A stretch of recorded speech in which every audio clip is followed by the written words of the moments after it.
एक समय की बात है। एक छोटे से गांव में गप्पू नाम का एक नटखट बच्चा रहता था। गप्पू को पतंग उड़ाने का बहुत शौक था और वह हमेशा नई नई पतंगे बनाता और उड़ाता रहता था। एक दिन गप्पू ने सोचा, क्यों ना इस बार कुछ खास पतंग बनाई जाए। यह जादुई पतंग है, लेकिन इसे उड़ाने के लिए तुम्हें कुछ खास करना होगा। गप्पू ने उत्साहित होकर पतंग खरीद ली और घर जाकर उसे उड़ाने की तैयारी करने लगा।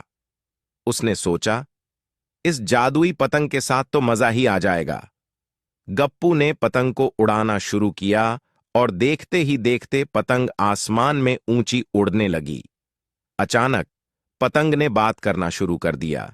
गप्पू, तुम मुझे सही दिशा में नहीं उड़ा रहे हो, पतंग ने शिकायत की। गप्पू चौंक गया।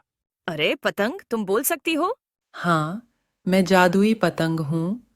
अब मुझे सही दिशा में उड़ाओ, नहीं तो मैं तुम्हें आसमान में खींच ले जाऊंगी। गप्पू ने पतंग की बात मानी और उसे सही दिशा में उड़ाने लगा।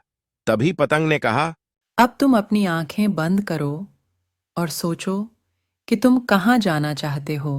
गप्पू ने आंखें बंद कीं और सोचा, मुझे तो जंगल की सैर करनी है। और फिर क्या?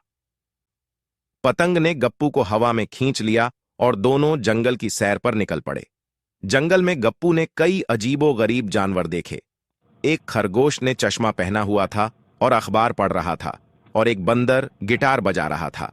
गप्पू हंसते हुए बोला, ये तो बड़ा ही मजेदार जंगल है। यह जादुई जंगल है, यहाँ सब कुछ मुमकिन है। थोड़ी देर बाद गप्पू को भूख लगी। उसने पतंग से कहा। अब मुझे घर चलना है। पतंग ने उसे वापस गांव में उतारा। गप्पू ने सोचा, इस जादुई पतंग के साथ तो रोज नई नई जगहों की सैर करूंगा। गप्पू की माँ ने पूछा, गप्पू, तुम्हें भूख लगी होगी, क्या खाओगे? गप्पू ने मुस्कुराते हुए कहा, आज तो मैं जादुई पतंग के साथ जंगल की सैर पर गया था माँ। अब मुझे बस तुम्हारे हाथ के बने लड्डू चाहिए। गप्पू की मां हंस पड़ी और उसे लड्डू खाने को दिए। गप्पू सोचने लगा कि अगले दिन वह अपनी जादुई पतंग के साथ और कौन सी नई जगह जाएगा। और इस तरह गप्पू और उसकी जादुई पतंग ने हर दिन नए नए मजेदार रोमांच का मजा लिया। गांव में हर कोई गप्पू की कहानियां सुनता और हंसता। गप्पू और उसकी पतंग की दोस्ती दिन ब दिन गहरी होती गई और वे हमेशा नए नए मजेदार रोमांच की तलाश में रहते।